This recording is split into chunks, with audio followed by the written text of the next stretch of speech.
আসসালামু আলাইকুম, স্বাগত জানাচ্ছি টেকবিডি 19 এর আজকে টিউটোরিয়ালে।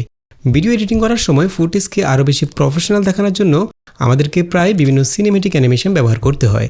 তো আজকে টিউটোরিয়ালে আমরা ঠিক তেমনই 4টি জনপ্রিয় অ্যানিমেশন এআই দিয়ে তৈরি করার সহজ উপায় আপনাদের সাথে শেয়ার করব, যেখানে রয়েছে time lapse animation, drone shot, viral earth zoom out ও 3D প্যারালাক্স অ্যানিমেশন। এবং এই ধরনের অ্যানিমেশনগুলো আপনার সাধারণ ভিডিও ফুটেজকে একদম মুভি লেভেলের সিনেমেটিক লুক এনে দিতে পারে। তো কথা না বাড়িয়ে চলুন কম্পিউটার স্ক্রিনে চলে যায় এবং সেই সাথে নিয়মিত গ্রাফিক্স ডিজাইন ও ভিডিও এডিটিং রিলেটেড টিউটোরিয়াল পেতে চ্যানেলটি সাবস্ক্রাইব করে আমাদের সঙ্গে থাকুন। তো আজকে আমরা এআই দিয়ে যে 4টি অ্যানিমেশন তৈরি করব তার মধ্যে প্রথমে রয়েছে টাইম ল্যাপস অ্যানিমেশন, অর্থাৎ যেখানে যে কোনো একটি স্থাপনার নির্মাণ কাজের শুরু থেকে শেষ পর্যন্ত টাইম ল্যাপস আকারে দেখানো হবে। ফর এক্সাম্পল, আমরা এখানে একটা আইফেল টাওয়ারের ছবি রেখেছি। আমি চাচ্ছি আইফেল টাওয়ারের ছবিটা দিয়ে আমরা একটা টাইম ল্যাপস অ্যানিমেশন তৈরি করব, অর্থাৎ আইফেল টাওয়ারটি প্রথমে থাকবে না, এরপর এটার নির্মাণ কাজের পুরো প্রসেসটাকে আমরা টাইম ল্যাপস হিসেবে জাস্ট কয়েক সেকেন্ডের মধ্যে দেখানো হবে। তো এই ধরনের অ্যানিমেশন তৈরি করার জন্য আমাদেরকে মূলত দুইটি ছবি ব্যবহার করতে হয়, একটা হচ্ছে ফার্স্ট ফ্রেম, একটা হচ্ছে লাস্ট ফ্রেম। লাস্ট ফ্রেম হচ্ছে এটা যেটাতে আইফেল টাওয়ারটা সম্পন্ন করা থাকবে এবং ফার্স্ট ফ্রেমের মধ্যে আইফেল টাওয়ারটা থাকবে না, অর্থাৎ সাবজেক্টটা থাকবে না। তো যেহেতু আমাদের লাস্ট ফ্রেমের ছবিটা আছে, অর্থাৎ আইফেল টাওয়ার সহ ছবিটা আছে, আমাদেরকে একটা ফার্স্ট ফ্রেমের জন্য ছবি তৈরি করতে হবে যেখানে সাবজেক্টটা থাকবে না, আইফেল টাওয়ারটা থাকবে না। তো এই কাজটা চাইলে আমরা অ্যাডোবি ফটোশপ দিয়ে করতে পারি, অথবা গুগল এআই স্টুডিও দিয়ে, জেমিনি দিয়ে, উইসকে দিয়ে, যে কোনো এআই টুল দিয়ে করতে পারি। ফর এক্সাম্পল, আমি এখানে জেমিনিতে চলে আসছি। এখানে আমরা জাস্ট ক্রিয়েট ইমেজে ক্লিক করব এবং আমরা এখানে ন্যানো বানানা প্রোটা সিলেক্ট করে দেব। দেন আমাদের ছবিটাকে এখানে আপলোড করে জাস্ট বলবো যে আইফেল টাওয়ারটা মুছে দাও। আমরা এখানে লিখবো হচ্ছে, দেন সাবমিটে ক্লিক করব। ওকে, আইফেল টাওয়ারটাকে পারফেক্টভাবে মুছে দেওয়া হলো। আমরা এখান থেকে ডাউনলোডে ক্লিক করে ছবিটাকে সেভ করে ফেলবো এবং এই দুইটা ছবি ব্যবহার করে আমরা অ্যানিমেশনটি তৈরি করব। আর যেহেতু আমাদেরকে ফার্স্ট ফ্রেম এবং লাস্ট ফ্রেমের জন্য দুইটা ছবি ব্যবহার করতে হবে ভিডিও জেনারেট করার জন্য, সেজন্য আমরা গুগল ফ্লো ব্যবহার করব। আর গুগল ফ্লো নিয়ে আমাদের একটা ডেডিকেটেড ভিডিও রয়েছে, চাইলে সেই ভিডিওটা দেখে নিতে পারেন। তো আমরা প্রথমে গুগল ফ্লোতে চলে যাব। এখান থেকে আমরা গুগল ল্যাবস থেকে ফ্লোতে চলে যাব। দেন এখান থেকে নিউ প্রজেক্ট, এবং প্রতি মাসে আমরা এখানে 100 ক্রেডিট করে পেয়ে যাব প্রতিটা জিমেলের মধ্যে। তো যদি আপনি অনেকগুলো জিমেল ক্রিয়েট করে রাখেন তাহলে অনেকগুলো ভিডিও জেনারেট করতে পারবেন। দেন আমরা এখানে যেহেতু ফ্রেম টু ভিডিও জেনারেট করবো, এখান থেকে আমরা টেক্সট টুটাকে চেঞ্জ করে ফ্রেম টু ভিডিও সিলেক্ট করে দেবো এবং এখানে আমরা ফার্স্ট ফ্রেম এবং লাস্ট ফ্রেমের ছবিগুলোকে আপলোড করব। প্রথমে প্লাসে ক্লিক করে ফার্স্ট ফ্রেমের ছবিটাকে আপলোড করছি, এরপর লাস্ট ফ্রেমটাকে এখানে প্লাসে ক্লিক করে আপলোড করে নেব। লাস্ট ফ্রেম হচ্ছে যেটা আইফেল টাওয়ার সহ আছে সেটা। ওকে, অর্থাৎ যেটার মধ্যে আইফেল টাওয়ার নাই সেই অবস্থা থেকে আইফেল টাওয়ারটা যখন কমপ্লিট হবে ওই অবস্থায় অ্যানিমেশন করে দেখানো হবে। ব্যাপারটা হচ্ছে এরকম। তো আমরা এখানে একটা প্রম্পট লিখে দেব। এখন আমরা এখানে কি প্রম্পট দেব? এই ধরনের টাইম ল্যাপস অ্যানিমেশন তৈরি করার জন্য আমাদেরকে পারফেক্টভাবে একটা প্রম্পট লিখতে হবে। তো যেহেতু আমরা খুব ভালো প্রম্পট লিখতে পারি না, সেক্ষেত্রে আমরা চাইলে এই প্রম্পটটাকে লিখিয়ে নিতে পারি। আমরা চাইলে চ্যাট জিপিটি অথবা গুগল এআই স্টুডিও দিয়ে প্রম্পটটা লিখে নিতে পারি। আর যেহেতু আমরা এখানে আইফেল টাওয়ার দিয়ে এরকম টাইম ল্যাপস অ্যানিমেশন তৈরি করতেছি, আপনি যদি অন্য কোনো স্থাপনা দিয়ে বা অন্য কোনো সাবজেক্ট দিয়ে এরকম অ্যানিমেশন তৈরি করতে চান তাহলে আপনাকে প্রম্পটের মধ্যে পরিবর্তন আনতে হবে। তো সেজন্য আমরা একটা মাস্টার প্রম্পট লিখে রেখেছি এখানে। এটা হচ্ছে এই প্রম্পটটা। আমরা এই প্রম্পটটা দিয়ে যে কোনো দুইটা ছবি আপলোড করে তাকে বলবো যে আমাকে এই ছবিগুলোর উপর ভিত্তি করে টাইম ল্যাপস অ্যানিমেশন তৈরি করে দাও। যেন আমি লিখলাম, তুমি একজন professional AI video prompt engineer যার বিশেষ দক্ষতা হলো ইমেজ টু ভিডিও এবং time lapse construction animation prompt লেখা। এবং তাকে কি কি করতে হবে আমি তাকে দুটো ছবি দিয়েছি, সেটা বলে দিলাম যে আমি দুটো ছবি আপলোড করলাম। এখানে প্রথম ছবি হিসেবে আমরা ফার্স্ট ফ্রেমটা আপলোড করব, দ্বিতীয় ছবি হিসেবে লাস্ট ফ্রেমটা, এবং তার কাজ কি, সেই অ্যানিমেশনটা কীভাবে তৈরি করবে, কি কি উল্লেখ করবে সেগুলো আমরা এখানে একদম বিস্তারিত বলে দিয়েছি। সে আমাকে এই ছবিগুলো দেখে একটা ভিডিও জেনারেশন প্রম্পট তৈরি করে দিবে। এভাবে আমরা যে কোনো ছবি দিয়ে প্রম্পটটা তৈরি করে নিতে পারি এই মাস্টার প্রম্পটটা ব্যবহার করে। তো আমরা এখান থেকে পুরো প্রম্পটটাকে জাস্ট কপি করব এবং এই সবগুলো প্রম্পট আমরা ভিডিও ডেসক্রিপশন বক্সে দিয়ে দেবো, আপনারা চাইলে সেখান থেকে ডাউনলোড করে ব্যবহার করতে পারবেন। তো আমি এখান থেকে গুগল এআই স্টুডিওতে চলে যাব। দেন এখান থেকে আমরা জেমিনি 3 প্রোটা সিলেক্ট করব এবং এখানে প্লাসে ক্লিক করে প্রথমে আমাদের প্রথম ছবি এবং দ্বিতীয় ছবিটাকে আপলোড করব। তাহলে সে এই ছবিগুলোর উপর ভিত্তি করে প্রম্পটটা তৈরি করে দেবে এবং আমাদের কপি করা প্রম্পটটাকে এখানে পেস্ট করে দেব। দেন রানে ক্লিক করব। এই দেখুন, সে আমাদেরকে একদম পারফেক্ট একটা প্রম্পট তৈরি করে দিল। আমরা এখান থেকে পুরো প্রম্পটটাকে কপি করব। কপি করে আমরা এখান থেকে গুগল ফ্লোতে চলে যাব। এখানে আমরা প্রম্পটটাকে পেস্ট করে দেব। চাইলে আপনি যদি বাংলা প্রম্পট কাজ না করে মাঝে মধ্যে, তাহলে ইংলিশে ট্রান্সলেট করে নিতে পারেন। আমরা এখান থেকে সেন্ডে ক্লিক করব। এই দেখুন, আমাদের ভিডিওটা জেনারেট হয়ে গেল। আমি যদি একটু প্লে করে দেখি, অসাধারণ। দেখুন একদম পারফেক্ট। মনে হচ্ছে যেন কয়েক মাস ধরে এটা নির্মাণ কাজ চলছে এবং পুরোটাকে একটা ক্যামেরায় রেকর্ড করা হয়েছে, সেটাকে আমরা জাস্ট স্পিড বাড়িয়ে কয়েক সেকেন্ডের মধ্যে দেখিয়ে দিলাম। আমরা এখান থেকে ডাউনলোডে ক্লিক করে ভিডিওটাকে সেভ করে ফেলবো। ওকে, এরপর আমরা শিখব কীভাবে ড্রোন শট অ্যানিমেশন তৈরি করা যায়। ফর এক্সাম্পল, আমাদের এখানে একটা ভিডিও আছে, আমি চাচ্ছি এই ভিডিওটার যখন ডায়লগ শেষ হবে তখন জাস্ট ক্যামেরাটা ড্রোনের মতো করে একদম পেছনের দিকে সরে যাবে এবং উপরের দিকে উঠে যাবে। তো এই কাজটা করার জন্য আমরা চাইলে এই ড্রোন শটটা ভিডিওর শুরুতেও অ্যাড করতে পারি, ভিডিওর যে কোনো ফুটেজের শেষেও অ্যাড করতে পারি। ফর এক্সাম্পল, আমি চাচ্ছি এখানে ভিডিওর শেষে, অর্থাৎ একদম যখন ডায়লগটা শেষ, এখান থেকে আমি ড্রোন শটটা জেনারেট করব। তো আমরা একদম ক্লিপের শেষে যেখান থেকে ড্রোন শটটা জেনারেট করব সেখানে আমরা একটা স্টিল ইমেজ ক্রিয়েট করব। আমরা এখানে ক্যাপকাট থেকে করতে পারি অথবা অ্যাডোবি প্রিমিয়ার থেকে করতে পারি, একই কথা। আমি ক্যাপকাটে একদম ভিডিও ফুটেজের শেষে প্লেটটাকে রেখে, একদম শেষ ফ্রেমে প্লেটটাকে রেখে একটা ছবি ক্রিয়েট করব। এখানে প্লেয়ার উইন্ডো থেকে 3 লাইনে ক্লিক করে এক্সপোর্ট স্টিল ফ্রেম, দেন এখান থেকে আমরা একটা নির্দিষ্ট ফোল্ডারে, ডাউনলোড ফোল্ডারে সেভ করে নেব। আমরা একটা ছবি ক্রিয়েট করলাম এবং এই ছবি দিয়ে আমরা ড্রোন শট জেনারেট করব।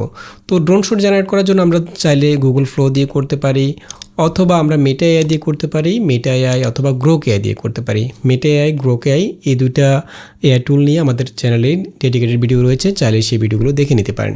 মেটা এআই দিয়ে আপনি আনলিমিটেড ভিডিও জেনারেট করতে পারবেন এবং গ্রোক এআই দিয়ে প্রতিদিন অনেকগুলো ভিডিও জেনারেট করতে পারবেন। তো প্রথমে আমরা মেটা এআইতে চলে আসলাম। এখানে আমরা এখান থেকে ক্রিয়েটে চলে যাব, এখান থেকে ভিডিও সিলেক্ট করব এবং আপলোড ইমেজে ক্লিক করে আমাদের ছবিটাকে এখানে আপলোড করব এবং এখানে আমরা একটা প্রম্পট লিখে দেব। তো এই ধরনের ড্রোন শট জেনারেট করার জন্য আমরা একইভাবে একটা মাস্টার প্রম্পট লিখে রেখেছি। এই প্রম্পট দিয়ে আপনি যে কোনো ছবি দিয়ে ড্রোন শটের জন্য প্রম্পট তৈরি করতে পারবেন। ফর এক্সাম্পল, আমরা এখানে বলেছি যে আমি তোমাকে একটা ছবি দিচ্ছি, তুমি ধরে নেবে এই ছবিটি হলো আমার ভিডিওর শুরুর দৃশ্য অর্থাৎ ফার্স্ট ফ্রেম। এই ছবিটি ব্যবহার করে একটি ড্রোন শটের জন্য বাংলায় বিস্তারিত প্রম্পট তৈরি করে দাও এবং সে এখানে প্রম্পট তৈরি করার সময় কী কী নিয়মগুলো ফলো করবে সেগুলো আমরা এখানে উল্লেখ করে দিয়েছি। জাস্ট সাবজেক্ট মোশনের মধ্যে, অর্থাৎ আপনি যে ছবি দিয়ে ড্রোন শট তৈরি করবেন সেখানে যদি কোনো ক্যারেক্টার থাকে, সেই ক্যারেক্টারটা কী করবে সেটা আপনি এখানে লিখে দেবেন। যেমন আমাদের এই ভিডিওতে ক্যারেক্টারটি হাঁটছে, তো আমি এখানে সাবজেক্ট মোশনের মধ্যে যুবকটি কী করতেছে সেটা আমি উল্লেখ করে দিলাম। যেমন ছবিতে থাকা যুবকটি স্বাভাবিক গতিতে সামনের দিকে হেঁটে আসছে, তাহলে আমাদের ড্রোন শটটা আগের ফুটেজের সাথে মিলে যাবে। তো আমি এখান থেকে পুরো প্রম্পটটাকে কপি করে দেন একটা প্রম্পট জেনারেট করে নেব। আমরা একইভাবে গুগল এআই স্টুডিও দিয়ে প্রম্পট জেনারেট করতে পারি। এখানে আমরা সেম ছবিটাকে আপলোড করব, এটা আমরা এই ছবি দিয়ে ড্রোন শটের জন্য প্রম্পট জেনারেট করব এবং এখানে আমাদের মাস্টার প্রম্পটটা দিয়ে দেব, দেন রানে ক্লিক করব। তাহলে সে আমাদের এই ছবিটাকে বিশ্লেষণ করে, এই ছবিটার যে ব্যাকগ্রাউন্ডগুলো রয়েছে, সাবজেক্ট রয়েছে, সব কিছু বিশ্লেষণ করে আমাকে একটা প্রম্পট তৈরি করে দেবে এবং সেই প্রম্পট দিয়ে আমরা ভিডিওটা জেনারেট করব। এই দেখুন, সে আমাদেরকে একদম পারফেক্ট একটা প্রম্পট তৈরি করে দিল। আমরা এখান থেকে পুরো প্রম্পটটাকে জাস্ট কপি করব, কপি করে আমরা এখান থেকে মেটা এআইতে জাস্ট পেস্ট করে দেব, দেন অ্যানিমেট। একইভাবে আমরা গ্রোক এআই দিয়েও এই ভিডিওটা জেনারেট করতে পারি। আমি গ্রোক এআইতে চলে যাচ্ছি, আমি এখান থেকে গ্রোক এআই থেকে ইমাজিনে চলে যাব। একইভাবে এখানে অ্যাটাচে ক্লিক করে আমাদের ছবিটাকে আপলোড করব এইটা, এবং গ্রোক এআইতে ছবি আপলোড করার সাথে সাথে ভিডিও জেনারেট হওয়া শুরু হয়ে যায়। তো আমরা এখানে আমাদের প্রম্পটটাকে পেস্ট করে আবার এখান থেকে সেন্ডে ক্লিক করব, তাহলে আগেরটা ক্যান্সেল করে নতুন করে জেনারেট হবে। একইভাবে আমরা ভিও 3 দিয়ে অর্থাৎ গুগল ফ্লো অথবা জেমিনি দিয়েও জেনারেট করতে পারি। ওকে, গ্রোক এআইতে আমাদের ভিডিওটা জেনারেট হয়ে গেল। এই দেখুন, একদম পারফেক্ট, অসাধারণ। এবং আমরা চাইলে ভিডিওটাকে একটু আপ স্কেল করে নিতে পারি। এখানে 3 ডটে ক্লিক করে আপ স্কেলে করে দেন এটাকে আমরা এখানে ডাউনলোডে ক্লিক করে সেভ করে ফেলবো। আমরা মেটা এআই ভিডিওটা একটু দেখি। এটা হচ্ছে মেটা এআইটা। মেটা কিন্তু এই কাজটা পারফেক্টভাবে করতে পারেনি। দেখুন, ক্যামেরা পেছনে দিয়ে যাচ্ছে বাট উপরের দিকে উঠতেছে না। আচ্ছা, আমরা গ্রোক এআইটা নিতে পারি। আমরা এই ভিডিওটাকে সেভ করে ফেলবো। অনেক সময় মেটাতে এরকম হয়, আপনাকে হয়তো একটা ভিডিওর জন্য 2-3বারও ট্রাই করতে হতে পারে পারফেক্ট ভিডিও পাওয়ার জন্য। তো আমরা এখান থেকে এই ভিডিও ফুটেজটাকে আমাদের ওই ভিডিওর সাথে ভিডিওর শেষে জাস্ট জুড়ে দেব। আমি যদি একটু প্লে করি, এবং গ্রোক এআইতে জেনারেট করা ভিডিওগুলো কিন্তু সাইজটা ভার্টিক্যালি একটু ছোটো থাকে। আমাদের আগে ভিডিওটা আপনারা যদি এখানে একটু খেয়াল করেন প্লেয়ারের দিকে, দেখুন পরের ভিডিওটা একটু ছোট, এখানে একটু কালো চলে আসছে। তো আমরা এখান থেকে এই ক্লিপটাকে সিলেক্ট করে জাস্ট ভার্টিক্যালি একটু বড় করে দেবো। সেক্ষেত্রে আমরা ইউনিফর্ম স্কেলটাকে অফ করে এখান থেকে আমরা হাইটটাকে একটু বাড়িয়ে দেব, জাস্ট 102 করে দেব। ঠিক আছে, এখন যদি আমি একটু প্লে করি,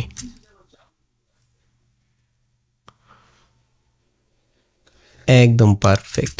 একইভাবে আমরা চাইলে ভিডিওর শুরুতেও এরকম ড্রোন শট অ্যাড করতে পারি। একইভাবে আমরা ড্রোন শটটা তৈরি করব, জাস্ট এখানে আমরা ভিডিওটা যখন অ্যাড করব সেটাকে আমরা রিভার্স করে দেব। যেমন আমরা এখানে ফার্স্ট ফ্রেমে অর্থাৎ একদম ভিডিও শুরুতে একটা ছবি ক্রিয়েট করব, স্টিল ফ্রেম।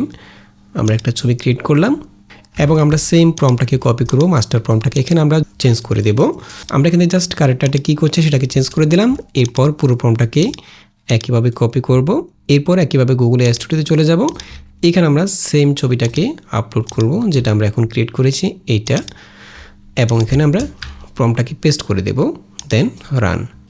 ওকে, আমরা একদম পারফেক্ট একটা প্রম্পট পেয়ে গেলাম। এটাকে আমরা কপি করে একইভাবে গ্রোক এআইতে দিতে পারি। আমরা এখান থেকে ব্যাকে চলে আসব, ছবিটাকে আপলোড করব এবং প্রম্পটটাকে পেস্ট করে দেব। ওকে, একইভাবে আমরা মেটা এআইতে এটা দিয়ে আবার একটা ভিডিও জেনারেট করি। মেটাতে আমরা ছবিটা আপলোড করি, প্রম্পটটাকে দিয়ে জাস্ট অ্যানিমেটে ক্লিক করব। ওকে, মেটাতে আমাদের ভিডিওটা এখন একদম পারফেক্টভাবে জেনারেট হয়ে গেল।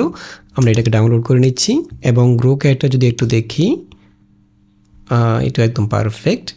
আমরা মেটারটাকে ডাউনলোড করলাম, এটাকে আমরা ইউজ করছি। এই ভিডিওটাকে আমরা একদম ভিডিওর শুরুতে নিয়ে আসবো। এটাকে আমরা ভিডিওর শুরুতে বসিয়ে দেব। ওকে, দেন এটাকে আমরা রিভার্স করে দেব। আমরা অ্যাডোবি প্রিমিয়ারে একইভাবে স্পিড থেকে রিভার্স করতে পারি। ক্যাপকাটে ক্লিপটাকে সিলেক্ট করে এখান থেকে আমরা রিভার্স করতে পারি। তাহলে ভিডিওটার ফার্স্ট ফ্রেমটা লাস্ট ফ্রেম হয়ে যাবে। অর্থাৎ এটা জুম আউট শট ছিল, আমরা এটাকে জুম ইন শট করে ফেললাম। একটু প্লে করি।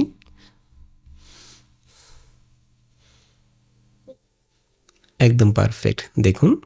এভাবে আমরা ড্রোন শটগুলো জেনারেট করতে পারি ভিডিওর শুরুতে ফার্স্ট ফ্রেম দিয়ে অথবা লাস্ট ফ্রেম দিয়ে। আচ্ছা, এরপর আমরা শিখব কীভাবে আমরা আর্থ জুম আউট শট জেনারেট করতে পারি। তো যেহেতু আর্থ জুম আউট ইফেক্ট তৈরি করার জন্য অনেক বেশি সময় দরকার, অর্থাৎ 15 থেকে 20 সেকেন্ড সময় লাগে। যেমন এই ফ্রেম থেকে যদি ড্রোন শটের মাধ্যমে ক্যামেরাটা উপরে উঠতে উঠতে একদম পুরো পৃথিবীটাকে দেখানো হয়, সেক্ষেত্রে অনেক সময় দরকার, মিনিমাম 15 থেকে 16 সেকেন্ড বা 20 সেকেন্ড সময় দরকার। তো যেহেতু আমরা ফুটেজগুলো সর্বোচ্চ 8 সেকেন্ড বা 5 সেকেন্ড 6 সেকেন্ড জেনারেট করতে পারি, সেই ক্ষেত্রে আমরা একইভাবে দুইটা ফুটেজ জেনারেট করব। প্রথম ফুটেজে আমরা এখানে যেভাবে ড্রোন শট ক্রিয়েট করেছি, এই যে ড্রোন শটটা, আমরা প্রথমে এরকম একটা ড্রোন শট ক্রিয়েট করব ওই ফ্রেম থেকে একইভাবে এটা যেভাবে ক্রিয়েট করেছি, এবং এই ড্রোন শটের লাস্ট ফ্রেমটাকে আমরা ফার্স্ট ফ্রেম হিসেবে নিয়ে আরেকটা ভিডিও জেনারেট করব। যেমন আমি এই ড্রোন শটের একদম লাস্ট ফ্রেমে চলে যাব, এখান থেকে আমরা আরেকটা ছবি ক্রিয়েট করব। ওকে, এবং এই ছবিটাকে আমরা ফার্স্ট ফ্রেম হিসেবে ধরে একদম পুরো পৃথিবী গ্রহটাকে জুম আউট করে দেখানো হবে। তো এর জন্য আমরা একইভাবে আরেকটা মাস্টার প্রম্পট লিখে রেখেছি। আমরা এখান থেকে সেই প্রম্পটটাকে কপি করব। এটা হচ্ছে এই প্রম্পটটা। আমি তোমাকে একটা ছবি দিচ্ছি, তুমি মনে করবে এই ছবিটি হলো আমার ভিডিওর একদম শুরুর দৃশ্য। এই ছবি ব্যবহার করে তুমি একটি আর্থ জুম আউট অ্যানিমেশন ভিডিওর জন্য প্রম্পট লিখে দাও, যেখানে ক্যামেরাটি এই দৃশ্য থেকে শুরু করে জুম আউট হতে হতে একদম মহাকাশে চলে যাবে। এবং কিভাবে সেই প্রম্পটটা তৈরি করবো আমরা এখানে উল্লেখ করেছি। আমরা এখান থেকে পুরো প্রম্পটটাকে কপি করব। একইভাবে আমরা চলে যাব গুগল এআই স্টুডিওতে। এখানে আমরা আমাদের ক্রিয়েট করা ছবিটাকে নিয়ে আসব, এইটা। দেন এখানে প্রম্পটটাকে পেস্ট করে রানে ক্লিক করব।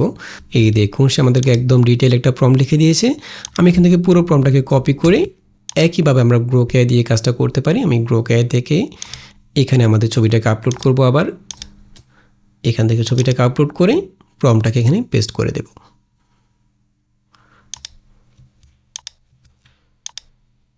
এটা একদম পারফেক্ট। এই দেখুন, এখন আমরা এখান থেকে একইভাবে ভিডিওটাকে আপস্কেল করে জাস্ট এখান থেকে ডাউনলোডে ক্লিক করে সেভ করে ফেলবো। দেন একইভাবে আমরা এই ভিডিওটাকে আমাদের ওই ভিডিওর শেষে জুড়ে দেব। ওকে, এবং পেছনে যখন আমরা একই ব্যাকগ্রাউন্ড মিউজিক ব্যবহার করব সেটা দেখতে অনেকটা সিমলেস মনে হবে। ওকে, এভাবে আমরা আর্থ জুম আউট অ্যানিমেশনগুলো তৈরি করতে পারি। আচ্ছা, এরপর আমরা শিখব কীভাবে প্যারালাক্স অ্যানিমেশনগুলো তৈরি করা যায়। যেমন আমরা চাচ্ছি এই ছবি দিয়ে একটা প্যারালাক্স অ্যানিমেশন তৈরি করব, যেখানে সব কিছু স্টিল থাকবে, জাস্ট ক্যামেরাটা জুম ইন হবে। তো একইভাবে আমরা এখানে একটা মাস্টার প্রম্পট তৈরি করে রেখেছি। আমরা এখান থেকে পুরো প্রম্পটটাকে কপি করব প্যারালাক্স অ্যানিমেশনের জন্য। এটাকে জাস্ট কপি করে আমরা গুগল এআই স্টুডিওতে চলে যাব। এখানে আমরা ছবিটাকে আপলোড করব এবং এই ছবির জন্য প্যারালাক্স অ্যানিমেশন ক্রিয়েট করার যে প্রম্পটটা সেটা আমরা তৈরি করে নেব। ফর এক্সাম্পল, আমি ছবিটাকে আপলোড করছি। যে কোনো ছবি দিয়ে আপনারা এই মাস্টার প্রম্পট দিয়ে প্যারালাক্স অ্যানিমেশনের জন্য প্রম্পট তৈরি করতে পারবেন। প্রম্পটটাকে এখানে পেস্ট করে দেন রানে ক্লিক করব। তাহলে সে এই ছবিটাকে বিশ্লেষণ করে আমাকে প্যারাল্যাক্স অ্যানিমেশনের জন্য একটা প্রম্পট তৈরি করে দেবে। এই ছবির মধ্যে কী সাবজেক্ট রয়েছে, কী অবজেক্ট রয়েছে এবং সেগুলোর মধ্যে কোনো নড়াচড়া থাকবে না, এই সবগুলো বিষয় আমরা এখানে তাকে নির্দেশনা দিয়ে দিয়েছি। সে এই বিষয়গুলো প্রম্পটের মধ্যে উল্লেখ করবে। ঠিক আছে, ওকে, আমরা একদম পারফেক্ট একটা প্রম্পট পেয়ে গেলাম। এখান থেকে আমরা পুরো প্রম্পটটাকে কপি করব, দেন একইভাবে গ্রোকে চলে আসব। আমরা এখান থেকে ছবিটাকে আপলোড করব, এই ছবিটাকে, এবং প্রম্পটটাকে এখানে দিয়ে দেব। ঠিক আছে, দেন সেন্ডে ক্লিক করব। এই ভিডিওটা দেখুন, এটা গ্রোকেতে 100% পারফেক্ট হয় নাই, একটু নড়াচড়া আছে হাতের মধ্যে। দেখুন, আমরা মেটা এয়ারটা একটু দেখি। এই দেখুন, এখানে মেটা এয়ার ভিডিওটা কিন্তু একদম পারফেক্ট, অসাধারণ, একদম স্টিল বসে আছে। জাস্ট ক্যামেরা জুমিং করছে এবং ক্যামেরার সাথে সাথে এখানে প্রতিটা অবজেক্টের দূরত্ব বোঝা যাচ্ছে, একদম পারফেক্ট। বিভিন্ন ডকুমেন্টারি স্টাইলের ভিডিওগুলোতে আমাদেরকে এই ধরনের প্রফেশনাল প্যারাল্যাক্স অ্যানিমেশনগুলো অর্থাৎ 3D ক্যামেরা অ্যানিমেশনগুলো ব্যবহার করতে হয়। তো আমরা চাইলে এগুলো এআই দিয়ে তৈরি করে নিতে পারি, মেটা দিয়ে অথবা ইমাজিন গ্রোক দিয়ে। তো আশা করি বুঝতে পেরেছেন কীভাবে এই ধরনের অ্যানিমেশনগুলো এআই দিয়ে তৈরি করবেন। আশা করি টিউটোরিয়ালটি ভালো লেগেছে। যদি ভালো লেগে থাকে চ্যানেলটি সাবস্ক্রাইব করে রাখবেন এবং দেখা হবে পরবর্তী টিউটোরিয়ালে। সেই পর্যন্ত ভালো থাকবেন, সুস্থ থাকবেন। আল্লাহ হাফেজ।